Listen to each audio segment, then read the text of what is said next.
Hello दोस्तों, मेरा नाम सुधीर कुमार सिन्हा है और आपका स्वागत है मेरे यूट्यूब चैनल पे। आज जो मैं कहानी आपके लिए लाया हूँ वो बहुत ही खौफनाक और बहुत ही डरावनी है। ये कहानी है पटना की रहने वाली आकांक्षा कुमारी का। अब मैं कहानी उनके माध्यम से आपको बताता हूँ। ये घटना उनके साथ आज से 10 साल पहले 2011 में घटित हुआ था।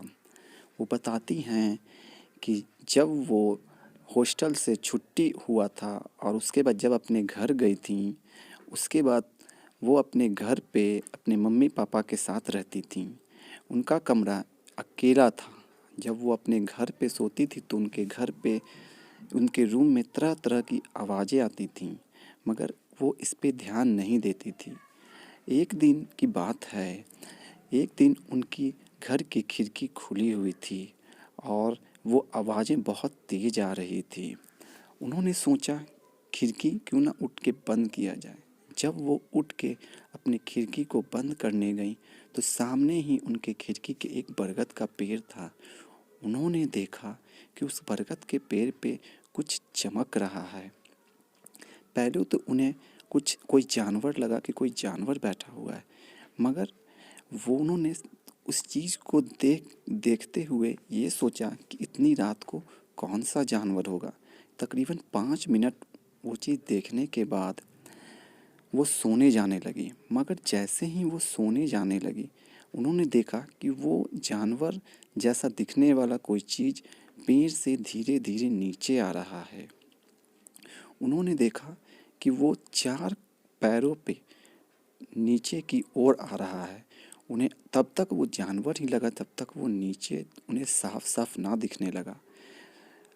2 मिनट के बाद जब वो नीचे आया तब उन्होंने देखा कि वो कोई जानवर नहीं थी, वो एक लड़की थी और वो भी बहुत भयानक।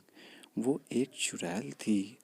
वो अपने दोनों कदमों और दोनों पैरों से नीचे आके जब खड़ी हुई तो उसके पैर एकदम टूटे हुए थे। वो ठीक से खड़ी भी नहीं हो पा रही थी। उसकी कमर टूटी हुई थी, उसकी गर्दन टूटी हुई थी और वो लटक रही थी। उसकी गर्दन के ऊपर उसकी आंखें बाहर निकली हुई थीं। ये देख के आकांक्षा पूरी तरीके से डर गई। वो तो चाह रही थी कि वो खिड़की बंद करे, मगर वो बंद कैसे कर सकती थी। उसकी देह हाथ एकदम हिलना बंद कर दिया था। उसे ऐसा लग रहा था जैसे कि कोई चीज़, कोई शक्ति उसे रोक रही हो, मगर किसी तरीके से उसने भगवान का नाम लेके खिड़की को जल्दी से बंद कर दिया। उसने सोचा कि अब वो उस चीज़ से बच गई है, मगर कहते हैं ना, हादसे तो शुरू हुए थे। कुछ देर बाद ही उसके खिड़की पे एक आहट होती है और एक ज़ोर सा आवाज़ आता है खिड़की पे। ऐसा लगता है किसी ने खिड़की पे कुछ पटका हो। वो सहम जाती है और डर जाती है, क्योंकि जो उसने देखा था उसे लग रहा था कि वही कहीं उसकी खिड़की पे ना हो। उसने हिम्मत करते हुए खिड़की पे एक छोटी सी छेद से देखा तो उसने बाहर कुछ भी नज़र ना आया। वो हिम्मत करके खिड़की खोलने का सोच रही थी, मगर उसकी हिम्मत नहीं हो पा रही थी। उसने जैसे तैसे करके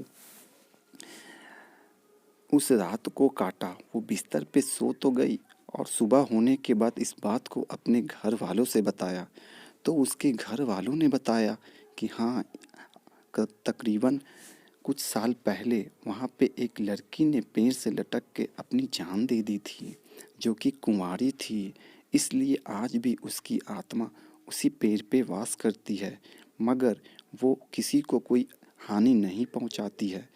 मगर कहते हैं ना कि ज़रूरी नहीं कि वो अगर हानि ना पहुँचाए तो उसे जाके अगर आप किसी प्रकार का तकलीफ़ देंगे तो वो आपको हानि ज़रूर पहुँचाएगी। इस कहानी को तकरीबन आज 20 साल से ऊपर हो चुके हैं, मगर आज भी जब उस रात को आकांक्षा सोचती है, महसूस करती है, तो आज भी वो सहम जाती है। अगर दोस्तों आपको ये मेरी कहानी अच्छी लगी हो तो आप मेरे चैनल को सब्सक्राइब कर दें। मेरे चैनल का नाम नीचे दिया हुआ है। Thank you.